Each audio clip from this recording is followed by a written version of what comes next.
Lucas, capítulo 10.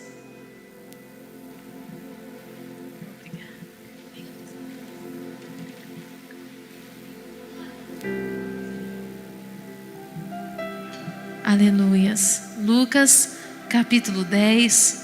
Quem encontrou, diga: eu encontrei. Aleluia. Encontraram? O bom samaritano, verso 25.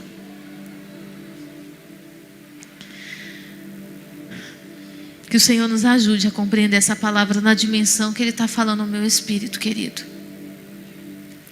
Se vocês não entenderem o que diz esse texto e o outro texto que nós vamos ler, nós não somos igreja, nós somos apenas um ajuntamento. É extremamente fundamental que compreendamos o que está escrito aqui. Glória a Deus. Eu gostaria que você firmasse a sua atenção no que você vai ler. Eu gostaria que você firmasse a sua atenção no altar. Que você não se movimentasse. E que você levasse cativo ao Senhor os teus pensamentos. Você que está em casa nos acompanhando, se você deseja verdadeiramente agradar a Deus, essa é uma noite que você precisa parar tudo para ouvir o que o Senhor diz à igreja. E você que nos acompanha pelo Spotify no mundo inteiro, que o Espírito do Senhor nosso Deus te encontre. E ao te encontrar, Ele possa fazer você compreender o que Ele tem contigo. O texto diz, Lucas 10, verso 25 a 27. E eis que certo homem, intérprete da lei, se levantou com o intuito de pôr Jesus à prova e disse-lhe: Mestre, que farei para herdar a vida eterna? Preste atenção. E eis que certo homem, intérprete da lei, se levantou com o intuito de pôr Jesus à prova e disse-lhe: Mestre, que farei para herdar a vida eterna? Então Jesus lhe perguntou: que está escrito na lei? Como a interpretas? A isto ele respondeu: amarás o Senhor teu Deus de todo o teu coração, de toda a tua alma, de todas as tuas forças e de todo o teu entendimento, e amarás o teu próximo como a ti mesmo. Amém? Você pode se assentar.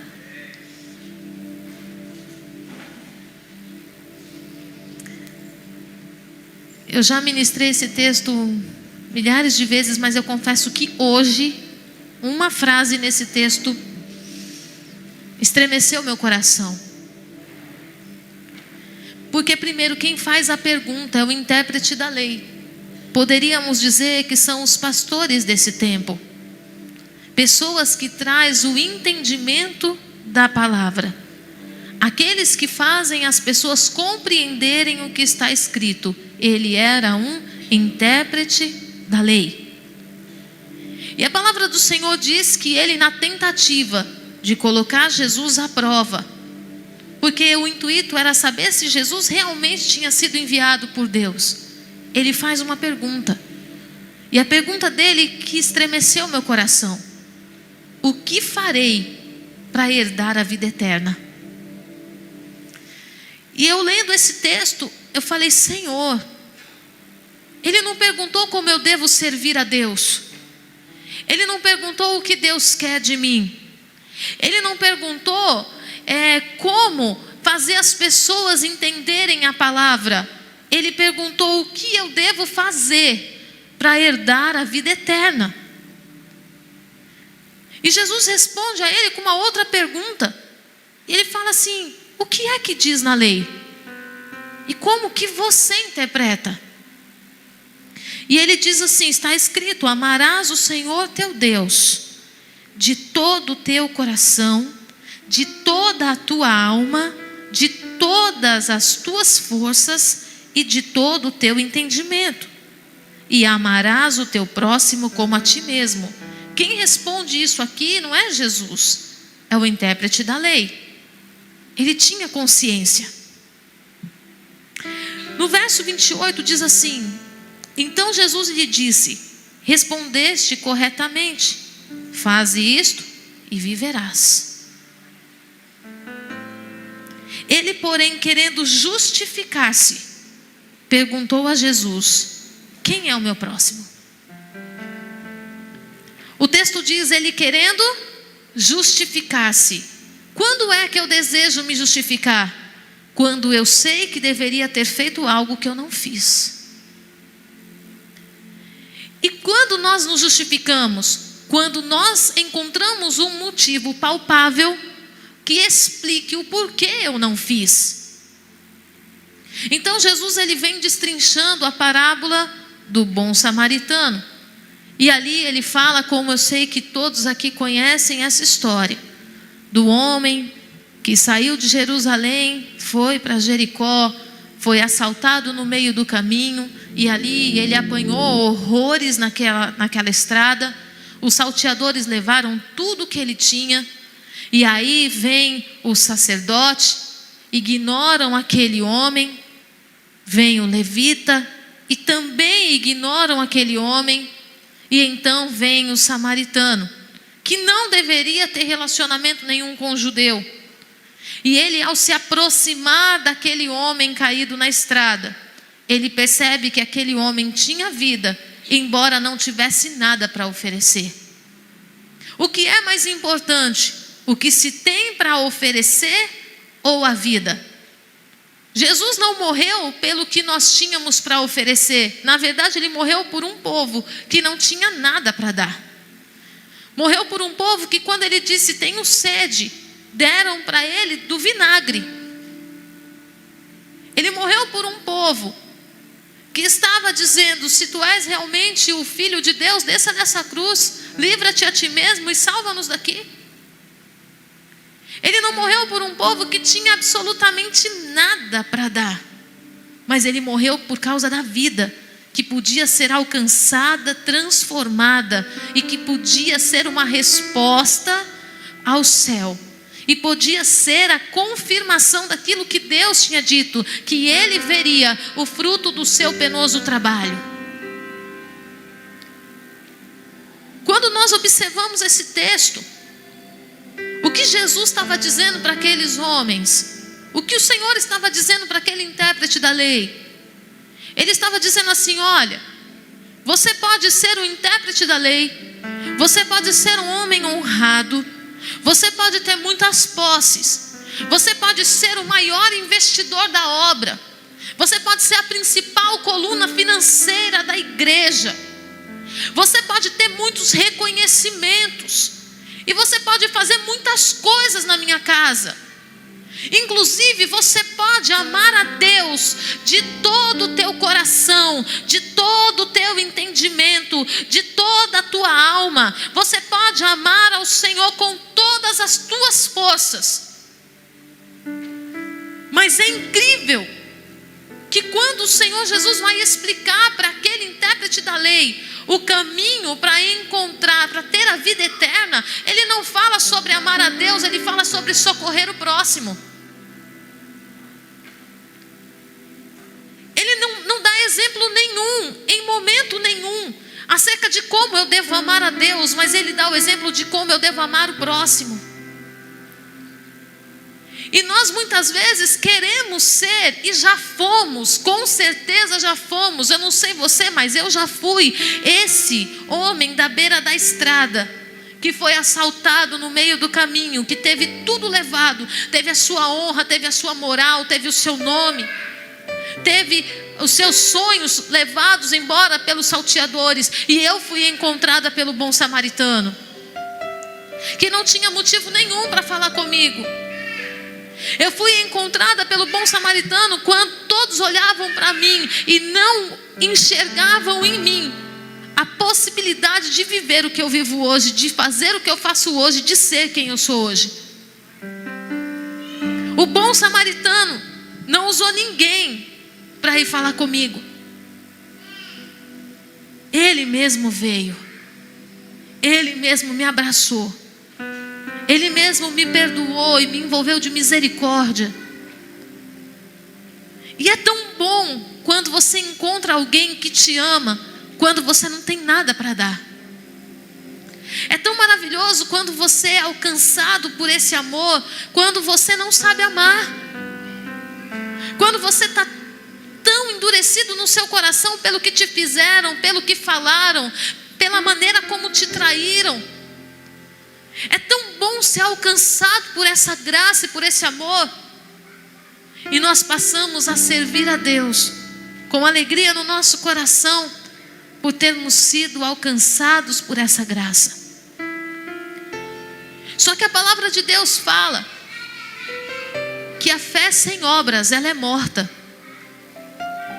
E quando o Senhor fala de fé sem obras é morta, diz também que sem fé ninguém verá a Deus.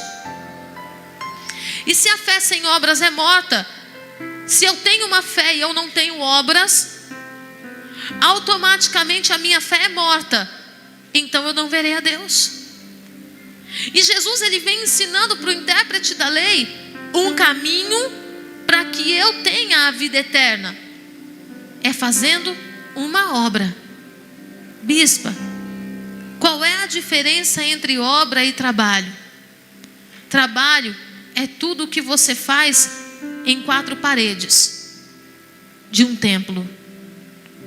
É o ato de você vir limpar a igreja. É o ato de você vir colocar uma água no bebedouro. É o ato de você cumprir uma escala. Isso é trabalho.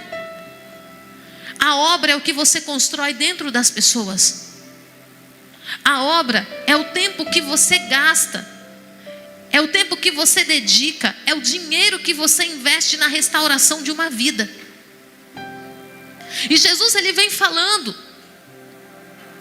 em Lucas no capítulo 10, que só tem uma forma de herdar a vida eterna: quando eu consigo enxergar a vida no meio da morte. Quando eu consigo enxergar que o outro é muito mais do que o que ele tem apresentado. Só existe uma possibilidade de herdar a vida eterna: quando eu consigo olhar para alguém que todo mundo disse não e ver Deus nela. E ver a possibilidade dela ser uma resposta para o céu. Olhar para alguém e conseguir enxergar a possibilidade de uma transformação tão poderosa que todos vão olhar e vão dizer: foi Deus. E Jesus estava falando isso para esse intérprete da lei. E eu queria que você fosse comigo lá no livro de Ruth, no capítulo 1. Bispa, eu faço algo pelo meu próximo. O próximo que você ama. O próximo que te respeita. O próximo que te trata bem. Que te trata com amor. O próximo que já fez algo por você um dia e por gratidão você o serve. Bispa, eu faço algo pelo próximo. O próximo que de alguma forma você teme. Mas existe um próximo, querido, que ninguém quer fazer nada. E por isso eu quero abordar com você esse texto de Ruth no capítulo 1. E eu queria que você prestasse bem atenção no que você vai ler. No verso 19, Ruth 1, verso 19, diz assim: então ambas se foram, até que chegaram a Belém. Sucedeu que ao chegarem ali, toda a cidade se comoveu por causa delas. E as mulheres diziam: não é esta Noemi? Porém ela lhes dizia: não me chameis Noemi, chamai-me Mara, porque grande amargura me tem dado o Todo-Poderoso. Ditosa eu parti, porém o Senhor me fez voltar pobre, porque, pois me chamareis Noemi, visto que o Senhor se manifestou contra mim e o Todo-Poderoso me tem afligido. Todo mundo desce o rei em Orfa. Todo mundo fala, se fosse para escolher alguém para andar comigo, certamente eu queria uma Ruth. Mas vamos analisar a vida de Noemi um pouquinho, gente. Ela está dizendo com a boca dela: não me chame Noemi, me chame Mara. Porque hoje, o meu sobrenome é amargura. Quem já conviveu com alguém amargo aqui? Uma pessoa amarga, nada do que você faz para ela tá bom. Se você faz uma proposta para ela, ela só vê impossibilidades. Uma pessoa amarga, ela é incapaz de enxergar o futuro, ela vive no passado. Uma pessoa amarga é uma pessoa que não tem perspectiva nenhuma do futuro por causa das derrotas do passado. Uma pessoa que tem a sua alma amargurada é também uma pessoa que tem mágoa de Deus, que acha que o que ela viveu foi uma injustiça da parte do Senhor, que Deus não foi capaz de olhar para ela. E eu te pergunto, o que é um ser humano longe de Deus? Existe algo de bom num ser humano longe de Deus? E muitas vezes a amargura da alma tem nos separado do Senhor. Não separa Deus de nós, mas separa a nós do Senhor. Os olhos do Senhor não saem de nós, de cima de nós, mas muitas vezes o nosso coração se aparta dele, porque deixamos a nossa alma acreditar que nós fomos injustiçados, que Deus não estava conosco no meio da nossa guerra, da nossa dor, que Ele nos deixou perder uma batalha e nos envergonhou. Olha como Noemi se descreve.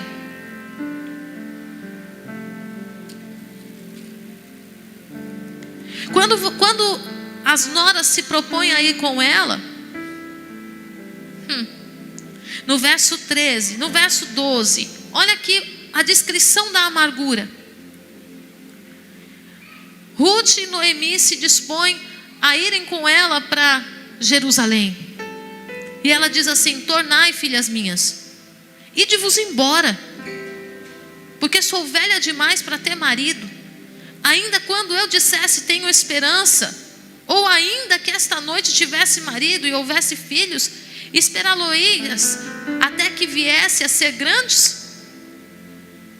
Uma pessoa que só enxerga impossibilidades, incapaz. Ela fala assim: ainda que eu tivesse esperança. Isso declara que ela não tinha esperança nenhuma.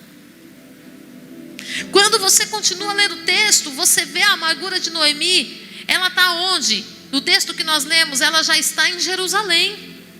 Ela já está na terra da segurança. Ela já está no lugar do amparo. Mas como é que ela se descreve na terra do amparo? Ela fala assim: não me chame Noemi, porque de amargura está tomada a minha alma.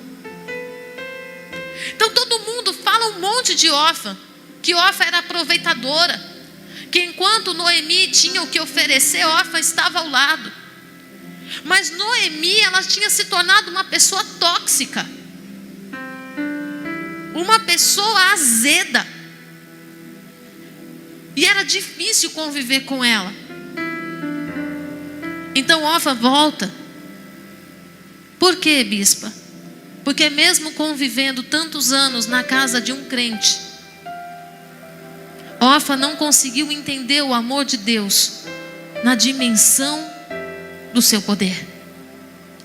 Orfa não conseguiu perceber que mesmo Elimeleque tendo partido para Moabe com sua família, fora de uma direção de Deus, aquela filha, Orfa e Ruth, tinham sido separadas e alcançadas pela graça.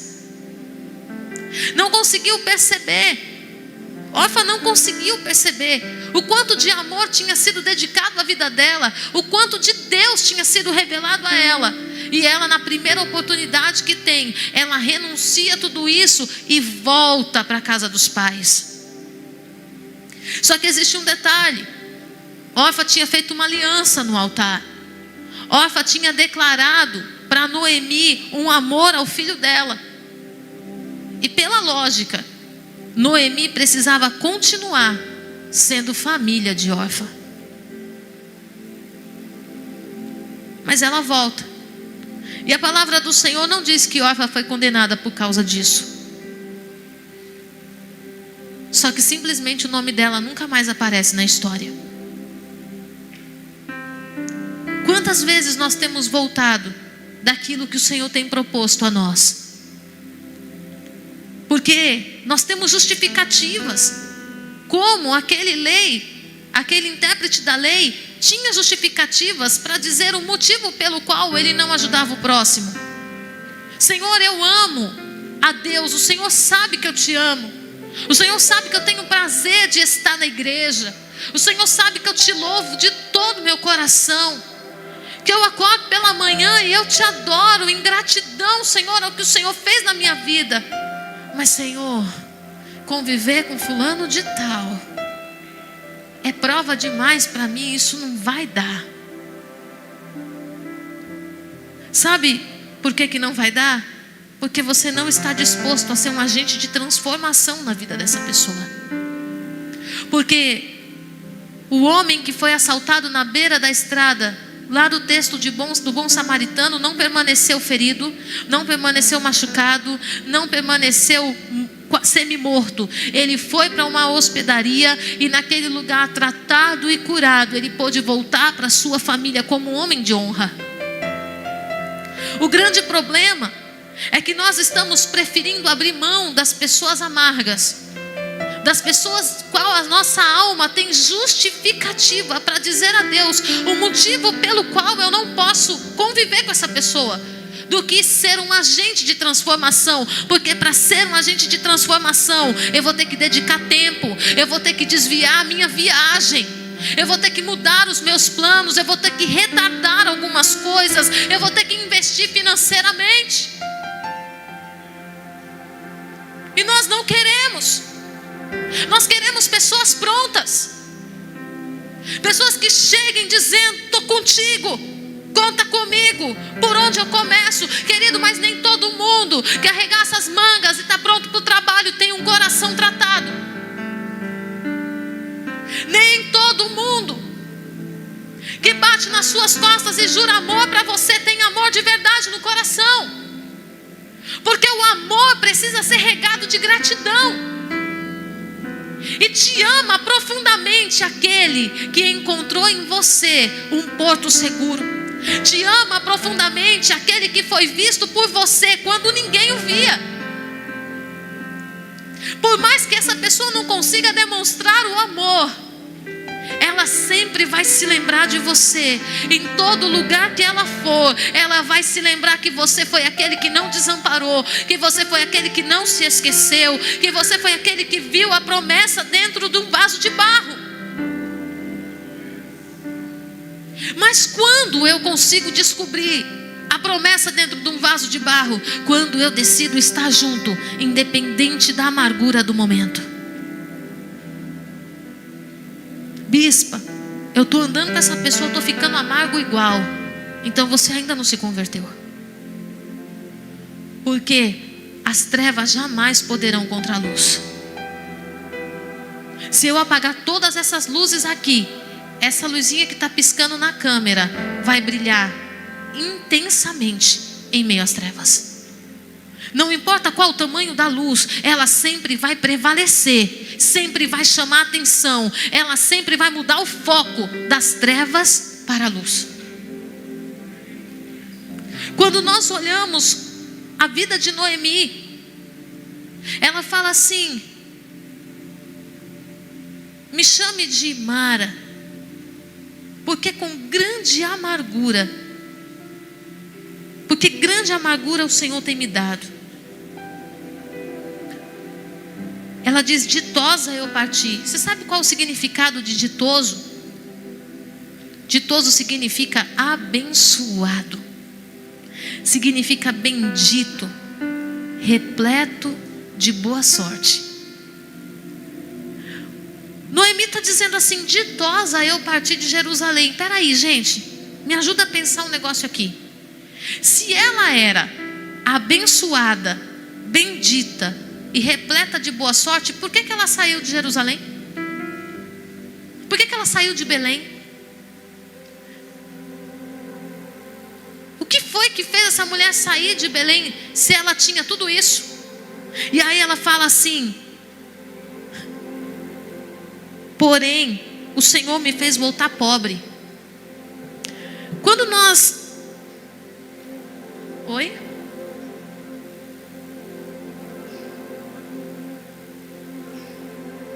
Achou um culpado. E o culpado foi o Senhor. Pessoa que não sabe lidar com a prova e acha que Deus é injusto. Contudo, a expressão pobre no verso 21, quando nós olhamos essa expressão, a gente trata pobre no aspecto de não ter condições. Mas o sentido original da palavra pobre não é aquele que tem pouco, mas é aquele que produz pouco. Pobre não tem nada a ver com o ter pouco. Você pode ter muito, mas não produzir nada. Então você pode ser uma pessoa super abastada e ser pobre, porque não produz. Quando Noemi ela diz assim: o Senhor me fez voltar pobre, ela estava dizendo: eu estou impossibilitada de produzir. Por que ela estava impossibilitada de produzir? Porque ela não tinha mais perspectiva de futuro. Orfa volta para os seus pais, mas Ruth decide seguir Noemi, mesmo com toda essa amargura. Ruth foi uma mulher capaz de exercer a igreja, antes da igreja ser fundamentada por Cristo na terra. Ela não foi alcançada pelo Senhor porque ela teve uma boa ação, porque ela disse: o teu povo é o meu povo, o teu Deus é o meu Deus. Ela foi alcançada pelo Senhor porque ela cumpriu o papel do bom samaritano, sem ninguém ter pregado para ela. Ela conseguiu olhar para dentro de Noemi e perceber que ali dentro existia alguma coisa de bom, e que aquela mulher não podia morrer daquele jeito. O detalhe, meu amado, é que as pessoas que nós estamos deixando morrer amarga não são as que estão lá fora, são as que estão dentro da nossa casa. Nós estamos desistindo dos nossos pais porque são amargos, porque tem sempre algo ruim para falar. Nós estamos desistindo de cônjuge, nós estamos desistindo de filhos, nós estamos desistindo dos nossos avós, tios. Eu não vou nem falar de pessoas que se assentam ao teu lado na igreja. Eu vou falar daqueles que geraram você, que muitas vezes já se transformou numa convivência inconvivível. Ruth, ela fala: não, essa mulher não tem mais ninguém. Se hoje, tendo a mim, ela está assim, ela vai morrer de desgosto se eu a abandonar. Só que o mais incrível é que Ruth não fica com Noemi passando na cara dela a amargura dela. Ela consegue enxergar algo de tão bom na vida de Noemi que ela busca conselhos numa mulher amarga. Ela respeita a autoridade de Noemi. Ela respeita a bondade que um dia Noemi ensinou para ela, embora ela não estivesse vivendo naquele momento. Ruth decide se colocar aos pés de uma mulher amarga. O que nós estamos fazendo hoje, querido? Se você não tem o que eu quero, você não serve. Nós não temos mais o amor para fazer o outro compreender o que Deus quer dele. Nós não temos mais tempo para acreditar que aquela pessoa é capaz de aprender. Querido, se tem vida, tem esperança. E a parábola do bom samaritano revela isso para nós. Quando o bom samaritano se aproxima daquele homem assaltado, ele fala: está respirando, então tem jeito, tem esperança, ele pode reviver. E nós estamos olhando para pessoas que estão de pé. E estamos dizendo, não tem mais jeito. A gente só não ora para morrer porque a gente ainda pensa que isso é pecado. Porque senão a gente pedir a morte para o outro. De tanto que incomoda a nossa vida. Mas aí a gente pede a morte de um jeito discreto. A gente fala assim, está fazendo hora extra já. Não é? O sangue de Jesus tem poder, misericórdia. Como vai seu avô? Já está fazendo hora extra. Está dando trabalho para todo mundo. Sabe por que não foi ainda? Porque existem coisas que podem impedi-lo de chegar na vida eterna. E Deus quer usar você para transformar o cenário. E a vida dessa pessoa amarga que está andando com você é a tua chave para a vida eterna. É impressionante que Jesus não disse que era uma multidão de assaltados. Ele disse um. Só tinha um assaltado na beira da estrada. Um. Você imagina o que vai ser diante de Deus quando você chegar na glória e a pessoa amarga que você conseguiu colocar Jesus dentro dela e reacender a esperança no coração dela for te receber e dizer, eu só cheguei aqui porque você acreditou em mim, porque a palavra de Jesus na tua boca transformou a minha vida, porque o tempo que você dedicou de oração, o tempo que você se assentou comigo para mudar o meu caráter, me fez ver Jesus de novo. O tempo que você gastou me ligando, me visitando, chamando minha atenção, me acolhendo, tolerando as minhas birras, as minhas pirraças, me fez ver que o amor de Deus era real e por isso eu estou aqui. Se nós não entendemos isso, nós não somos uma igreja, querido, nós somos um ajuntamento. Existem pessoas que passam pela minha sala 10 vezes com o mesmo problema. Querido, vai passar 20 se for necessário, eu nunca vou dizer não. E a minha oração é, Senhor, até quando? Não por minha causa, mas por causa do que o outro está deixando de viver, por insistir em viver carregando uma dor, uma culpa e um rancor que Deus não deu para ele. Essa mulher, ela fala, daqui eu saí abençoada e agora eu volto incapaz de produzir. Como, pois, vocês poderiam me chamar Noemi? E sabe onde ela estava? No lugar do pão. Eu não sei se você já passou por um ambiente de mágoa tão profundo que você não conseguia comer. Que a dor foi tão profunda que isso aqui chega a trava. Se você tenta comer, a comida não desce. Parece que está tudo quadrado. Era exatamente a condição de Noemi. Ela estava na casa do pão e ela não conseguia comer. Ela não conseguia enxergar que aquela terra nova não tinha nada a ver com a dor de Moabe. Ela estava no lugar de segurança ainda carregando a dor de Moabe. Quantas pessoas estão dentro da igreja e você fala assim, está 10 anos na igreja e não muda. Querido, ela ainda está vivendo a dor de Moabe. Enquanto você não produzir o filho que ela precisa para enxergar a esperança, ela não vai conseguir mudar o ambiente de amargura. Quando foi que a amargura de Noemi caiu por terra? Quando Ruth se casa com Boaz e gera Obed. Aí eu te pergunto, é fácil eu chegar aqui como pastora, como uma bispa da igreja e falar assim, nossa, 20 anos, apóstolo, vamos chutar esse balde. 20 anos falando a mesma coisa, chega, já deu. É conveniente para mim.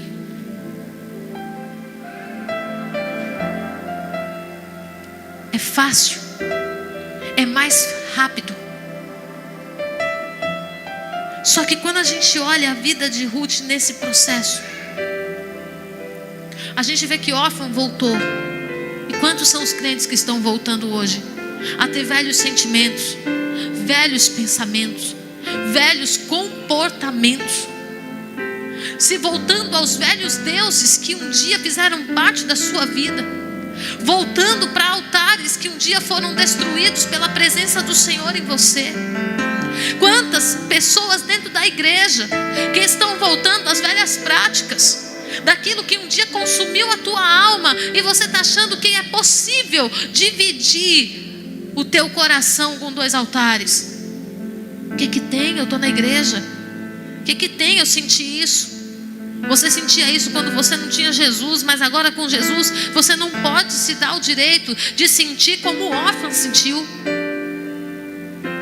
Porque no dia que Orfa decidiu voltar, o nome dela foi cortado da história. Quantos crentes estão ficando no meio do caminho? E não é porque Jesus deixou de ser Jesus, é pelo simples fato de nós decidimos não acreditar em ninguém.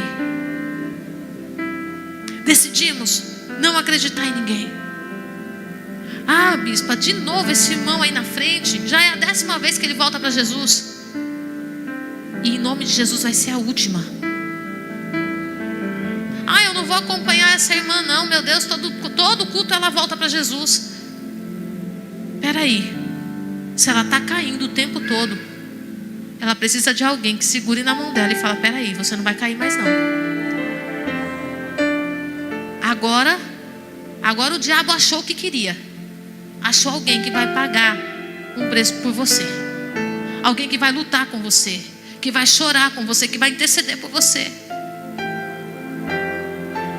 Sabe, quando nós olhamos as igrejas antigas, e não estou falando das igrejas de Paulo não, estou falando das igrejas de 20 e 30 anos atrás.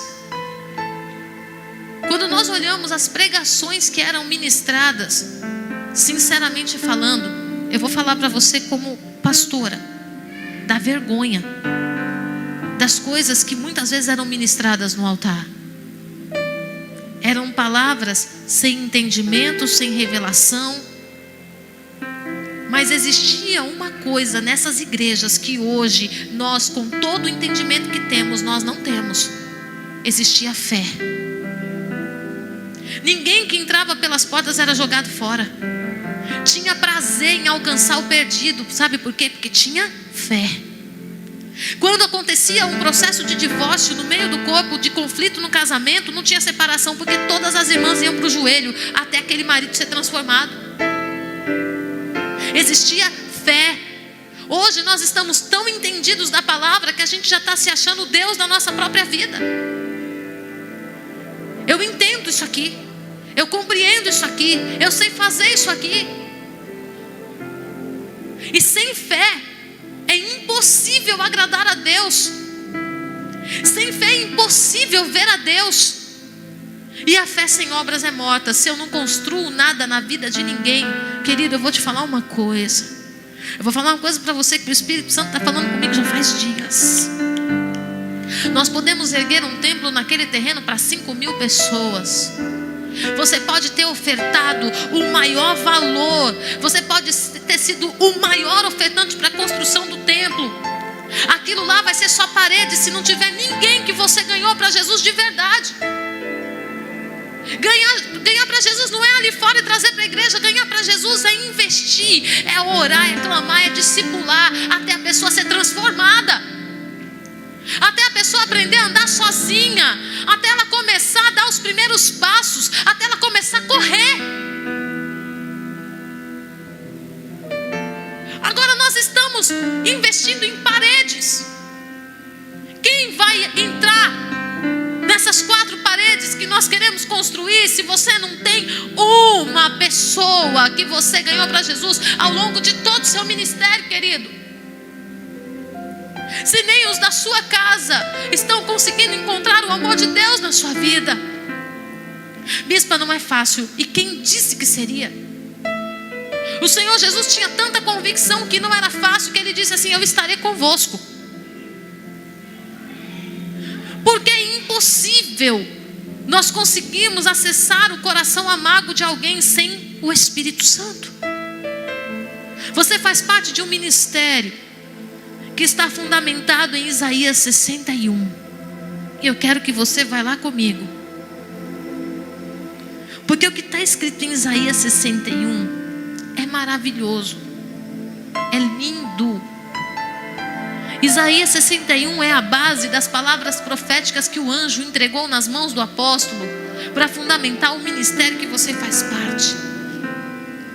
E dentre as palavras proféticas nós temos lá restauração. Oh meu Deus, quem não quer ser restaurado? Coisa linda é quando você pega a sua Bíblia caindo os pedaços e leva no restaurador. Aquela Bíblia que você tanto ama e de repente a Bíblia vem com todas as folhas no lugar. Ela vem com uma capa nova. Ela vem toda linda e arrumada e você fala: oh meu Deus, a minha Bíblia. Coisa linda é a palavra que está lá de restituição. Já pensou você ser restituído de tudo que te foi roubado? Até mesmo os anos da sua vida que passaram em amargura, você receber dupla honra. Olha que maravilha. Você ser curado no corpo, na alma, no espírito. Você ter reconhecido o teu potencial. Aquilo que Deus fez em você. É glorioso você ser reconhecido, querido. As pessoas olharem para você e perceber quem você pode ser. Só que existe um detalhe em Isaías 61. E está aí no verso 1. O Espírito do Senhor Deus está sobre mim, porque o Senhor me ungiu para. O Espírito do Senhor Deus está sobre mim, porque Ele me ungiu para alguma coisa. E quando chega a esse alguma coisa, diz que é pregar as boas novas. Oh maravilha, vou receber o dom da palavra para pregar para o espelho. Porque é isso que nós estamos fazendo. Nós estamos pregando para o espelho. Palavras poderosas que o Senhor tem nos dado. Revelações lindas que o Senhor tem trazido ao nosso coração, que nós não somos capazes de reproduzir, nem para os de dentro da nossa casa. Afinal de contas, nós temos certeza que nós não seremos ouvidos. Aí ele diz: pregar as boas novas para quem? Aos quebrantados. Quem são esses quebrantados, bispa? Diga comigo: pessoas amarguradas, ressentidas e que descobriram que sem Jesus elas não podem mais nada. Como que eu vou saber que uma pessoa amargurada está quebrantada se eu decidir isolá-la? Como que eu vou saber? Bispa, mas é difícil.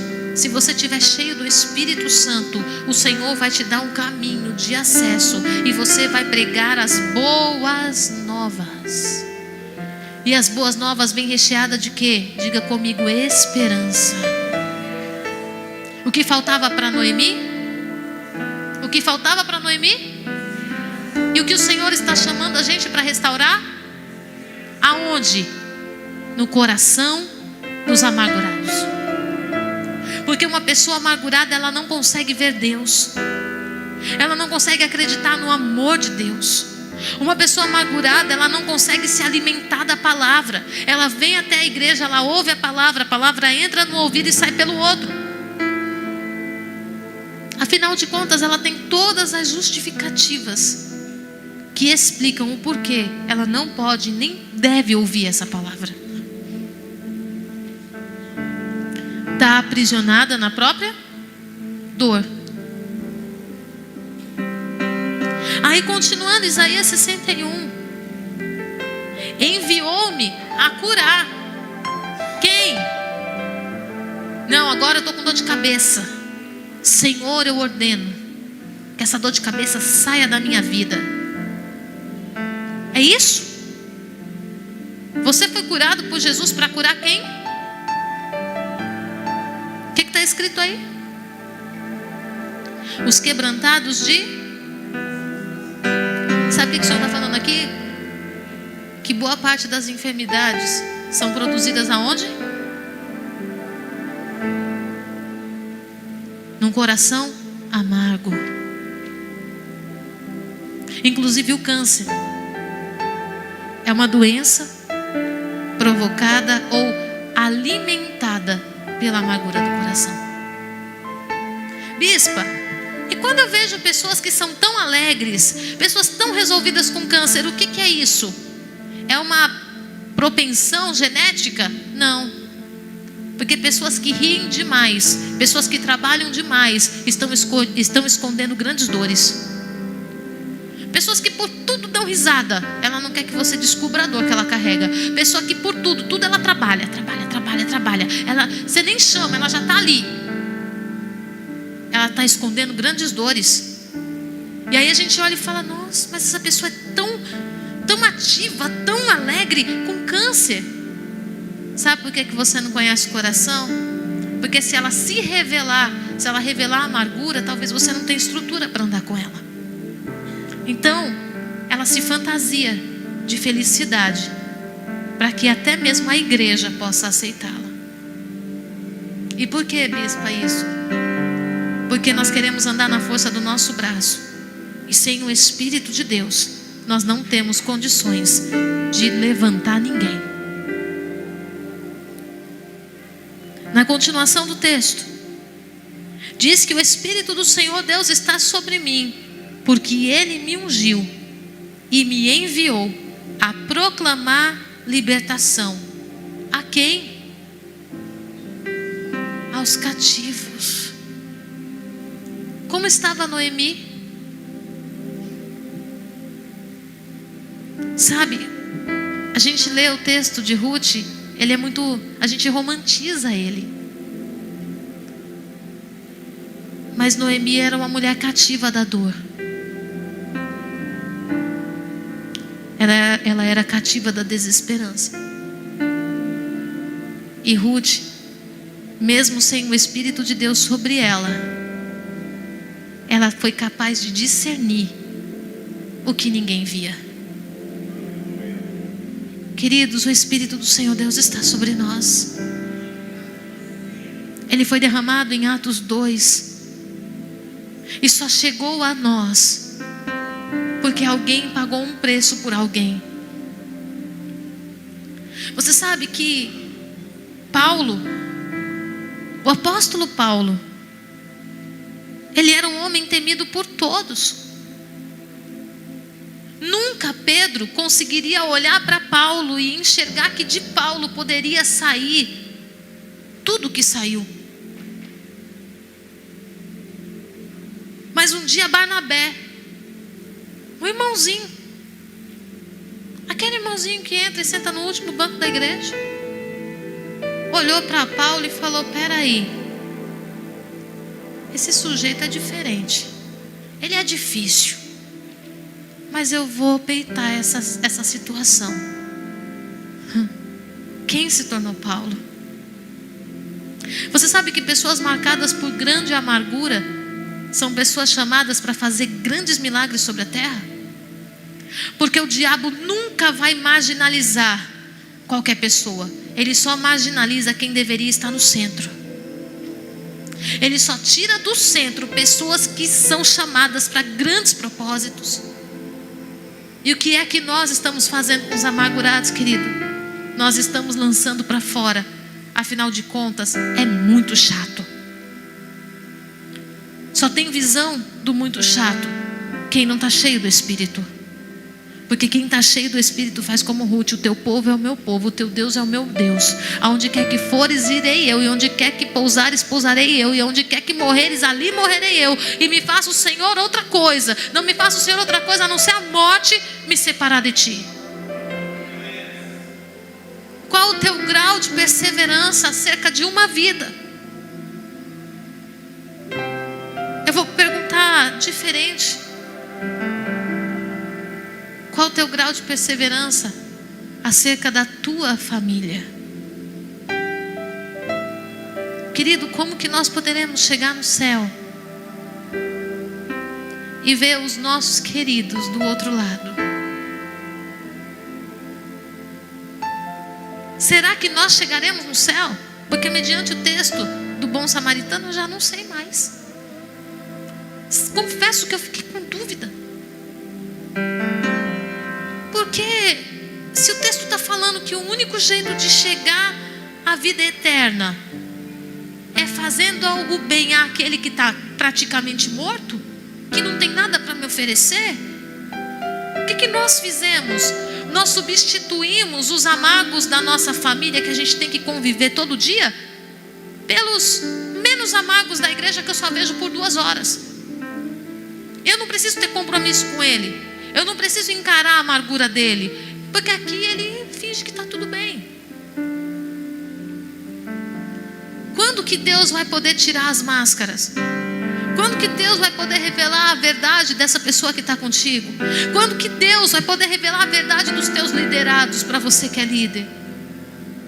Quando é que Deus vai poder manifestar as deformações todas daqueles que o Senhor confiou a você? Você está preparado para lidar sem se ofender? Porque se você não estiver cheio do Espírito, você vai se ofender. E na ofensa é melhor chutar, é melhor abandonar. Porque o ambiente da ofensa faz a gente querer blindar o nosso coração, faz com que a gente se comporte como o sacerdote e o levita do bom samaritano. Não, eu não vou me sujar com essa situação. Porque no ambiente da ofensa, ao invés de acolher o necessitado, eu corto o relacionamento. Porque eu sei que da boca de um amargo vai sair alguma coisa que machuca. Olha para Noemi. As meninas vêm toda felizinha, depois de tomarem a decisão mais difícil da sua vida. Deixar sua terra, deixar sua família, deixar tudo, o seu lugar de crescimento, para seguir uma mulher amarga. E ela fala assim: não vem atrás de mim, porque eu não tenho nada para dar para vocês.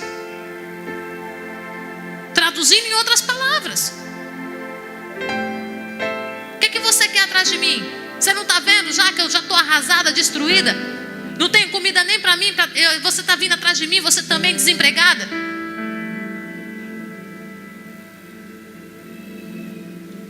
É que aqui na Bíblia está bonitinho, está poético, mas a gente já conviveu com pessoas amargas e a gente sabe que não é assim.